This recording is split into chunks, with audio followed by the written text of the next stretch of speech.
এক সাহাবিকে একজন দাওয়াত দিয়েছেন, এক সাহাবিকে দাওয়াত খেতে তার বাড়িতে গেছে, জ্যাকেট চেয়ার টেবিলের ব্যবস্থা, চেয়ার টেবিল। তো বলছে ভাই আজকে তো দাওয়াত খাওয়া যাবে না, আর একদিন আসবো। না না না বসেন না, খান না, বসেন খান। তা করলেন না না, আমার নবী জীবনে যতদিন বেঁচে ছিলেন 23টা বছর তার নবুয়তের কোনো দিন আমাদের নবীকে আমরা চেয়ার টেবিলে খেতে দেখিনি। আমি কোনো দিন এই চেয়ার টেবিলে বসে, দরকার হয় জান দিয়ে দেবো, কিন্তু চেয়ার টেবিলে বসে খানা হবে না, খাইনি।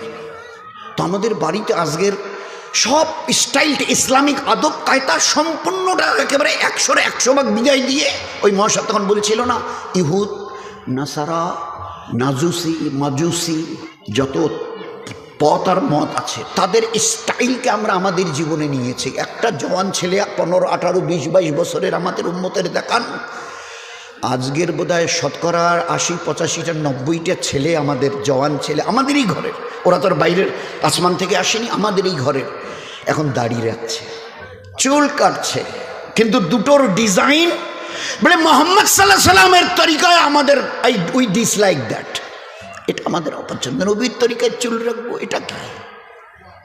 হ্যাঁ, অন্য কারো তরিকায় যদি হয়, সে কোহলি হোক অথবা অন্য কিছু, তা আমরা রাজি আছি। ওই আমি মোহাম্মদ সাল্লাল্লাহু আলাইহি সাল্লামের শ্রেষ্ঠ নবীর শ্রেষ্ঠ উম্মত। উম্মতের বাংলা অর্থই হচ্ছে নবীকে দেখে চলনেওয়ালা। কে নবীকে দেখে চলতে বলেছে?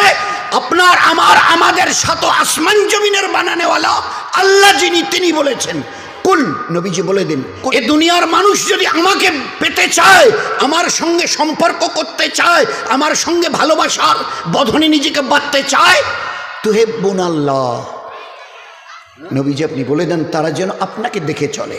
যারা আপনাকে দেখে চলবে, আমি আল্লাহ তাদেরকে মহব্বত করব, নিজের রহমতের সিনায় লাগিয়ে নেব, তারা আমার মেহবুব আর পেয়ারা হবে।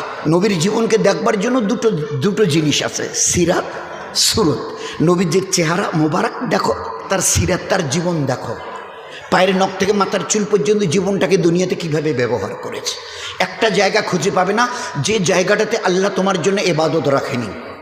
যেখানে নবীর সুন্নত আছে সেখানে দিন আছে, আর যেখানে দিন আছে সেখানে নেকি আছে আর সওয়াব আছে। যেখানে নেকি আর সওয়াব আছে এর বিনিময়ে আল্লাহ জান্নাত রেখে দিয়েছে। আমার পেয়ারা নবীর সুন্নত নেই তো নবী নেই, নবী নেই, আল্লাহর কসম আল্লাহ নেই, আল্লাহ নেই তো আমার জন্য জান্নাত নেই। যে সুন্নত থেকে দূর সে নবী থেকে দূর, যে নবী থেকে দূর ও আল্লাহ থেকে দূর, যে আল্লাহ থেকে দূর ও জান্নাত থেকে দূর। যে সুন্নতের যত কাছে সে নবীর তত কাছে, যে নবীর যত কাছে সে আল্লাহর তত কাছে। খোদার কসম, যে আল্লাহর যত কাছে সে জান্নাতের তত কাছে, তত হকদার।